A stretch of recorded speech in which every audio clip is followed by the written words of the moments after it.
Hello दोस्तों। भारत में इतनी आखिर गरीबी क्यों है और इसका कारण क्या है? आज हम आपको इसके बारे में सारी डिटेल्स बताएंगे। मिडिल क्लास लोगों को कैसे सरकार निचोड़ रही है, उनके पैसे वसूल के, टैक्स लगा के अब जनता की आंखें खुल रही हैं। वो देख रही है कि आखिर कितना घोटाला हो रहा है। पिछले महीने जीएसटी काउंसिल की मीटिंग के बाद जब फाइनेंस मिनिस्टर निर्मला सीतारमण ने अनाउंस किया कि पॉपकॉर्न टैक्स किया जाएगा अलग अलग तरीके से, जिसमें non branded popcorn 5% GST, branded popcorn 12% GST, caramel popcorn 18% GST. इस बात को लेकर सोशल मीडिया पर निर्मला सीतारमण की खिल्ली उड़ने लगी। पूरा इंटरनेट मीम से भर गया। ये बात सिर्फ जीएसटी की नहीं है, बल्कि देश के मिडिल क्लास का सफाया होता जा रहा है।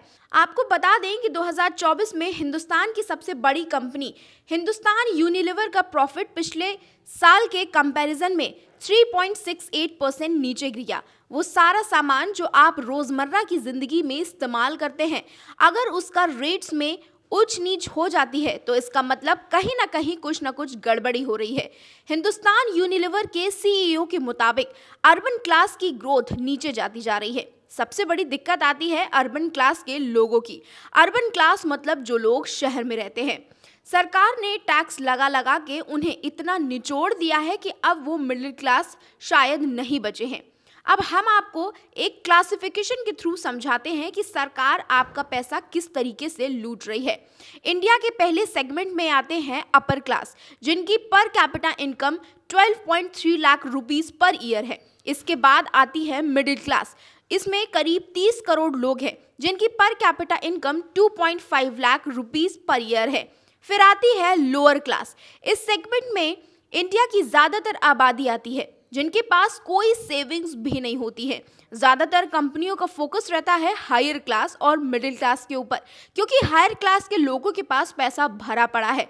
और रही बात अगर मिडिल क्लास की, तो यहाँ पे मिडिल क्लास वाले सरकार के टैक्सेस भरते भरते आधे हो चुके हैं। ऐसे में सरकार के पास पैसा भी आ रहा है, लेकिन मिडिल क्लास जिसकी जेबें खाली पड़ी हुई हैं, ऐसा आखिर क्यों हो रहा है? अगर हमारे इंडियन सीईओ की बात सुनी जाए तो उनके मुताबिक इंडियन एम्प्लॉयज लेजी होते हैं। According to the founder of Infosys, Indians are late.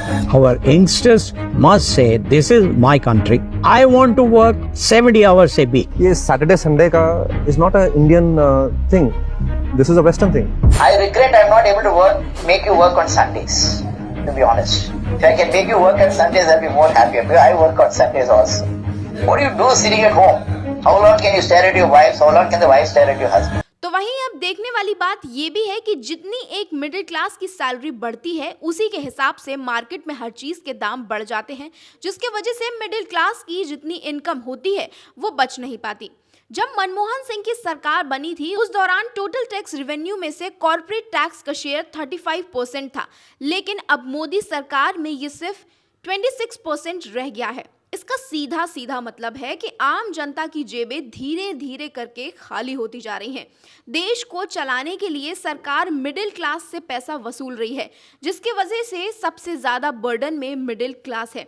देश में जो सबसे अमीर लोग हैं वो 3 से 4% जीएसटी भर रहे हैं। बाकी जीएसटी का ठेका मिडिल क्लास वालों की जिम्मे कर दिया गया है। एक तरफ इंडिया में इंश्योरेंस की दर बढ़ती जा रही है, तो वहीं दूसरी तरफ आम जनता के लिए प्राइवेट हॉस्पिटल में इलाज कराना तक मुश्किल पड़ रहा है। यहाँ अगर हम कंपेयर करें कॉर्पोरेट वर्सेस टैक्स पेयर की, तो कॉर्पोरेट को जीएसटी इनपुट मिल जाता है, लेकिन इंडिविजुअल टैक्स पेयर को कोई जीएसटी इनपुट नहीं मिलता। इन्हीं कॉर्पोरेट्स को फायदा पहुंचाने के चक्कर में सरकार सरकारी हॉस्पिटल और स्कूल्स को अच्छा नहीं करती है, ताकि एक मिडिल क्लास आदमी मजबूर हो जाए अपने बच्चों को प्राइवेट स्कूल में पढ़ाने के लिए। रिलायंस जैसी बड़ी कंपनी ने अपनी लिस्टिंग के 30 साल तक जीरो टैक्स पे किया था, और ये एक जीरो टैक्स कंपनी रही थी। 1996 से 1997 तक रिलायंस ने अपनी पहली टैक्स पे किया था। अब ऐसे में ये तो आप समझ ही गए होंगे कि कैसे सरकार ने सिर्फ मिडिल क्लास को ही लूटा है।